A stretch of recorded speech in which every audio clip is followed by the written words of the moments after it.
secrets, spies, escapes, families split apart, British, patriots.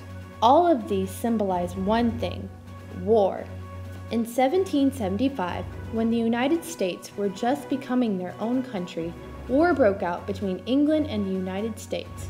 At that time, the United States was still controlled by England. You remember that England helped the American colonists come over to the New World. Because of that fact, England claimed that she owned the American territories.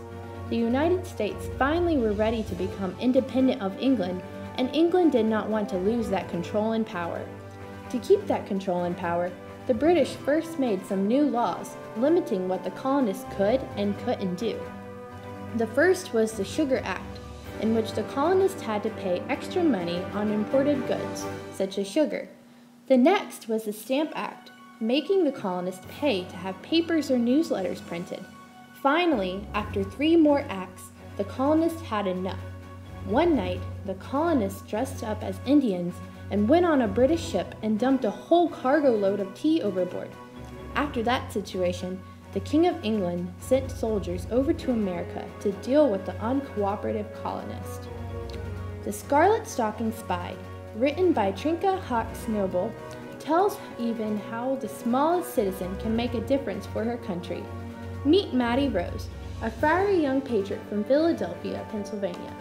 Mattie Rose, the daughter of a seamstress and a soldier who died in the Battle of Princeton earlier that year, has a secret that no one but her and her 15-year-old brother Jonathan know. Because of the war, Mattie Rose and her family do not have as much as they could have, such as cloth, tea, and printing paper, and much more. But Mattie Rose doesn't care. She flounces around in her homespun clothing, walking proudly through the Philadelphia streets. Now, back to the secret. Mattie Rose's brother, Jonathan, is a soldier in George Washington's Continental Army, fighting against the British. Since Mattie Rose was just a girl, no one would suspect her of being a spy. She just did mother's work, hanging out the wash on the clothesline. But no one knew that the clothesline held a secret code. When Jonathan and her were children, they used to play harbor master, where Jonathan would call out orders, and Mattie Rose would arrange cobblestones, apples, and pieces of wood. But now the country was at war. Once a week, at dusk, Mattie Rose would hang her clothes on the clothesline, each piece of clothing symbolizing a real ship. A petticoat was a ship from the colonies. A scarlet stocking hanging toe up meant a ship that brought goods from another country.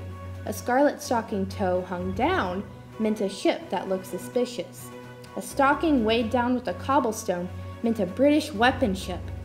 Jonathan would sneak into town wearing a disguise to see the secret code.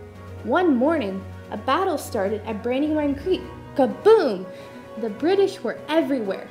Jonathan crouched under some bushes, firing his gun. The cannons kept up their attack, and then the British charged. The air filled with the sound of lead balls and the smell of gunpowder smoke. Meanwhile, Mattie Rose could not focus on helping her mother. She was terrified and worried for Jonathan's safety.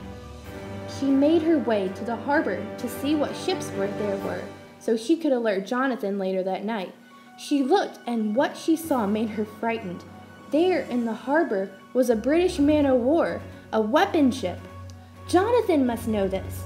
She quickly raced home, loading up her clothesline with many cobblestones. But that night, Jonathan didn't come home. But Mattie Rose watched for him through the night. He didn't come the next night or the night after. Mattie Rose was scared but never lost hope. One night, a man stood in Jonathan's spot. Mattie Rose snuffed the candle to see.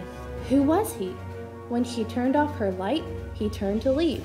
Who was this man? Was it Jonathan? Did the British find out the secret code? Did the colonists win the battle against the British? Well, come back and read the book yourself to find out.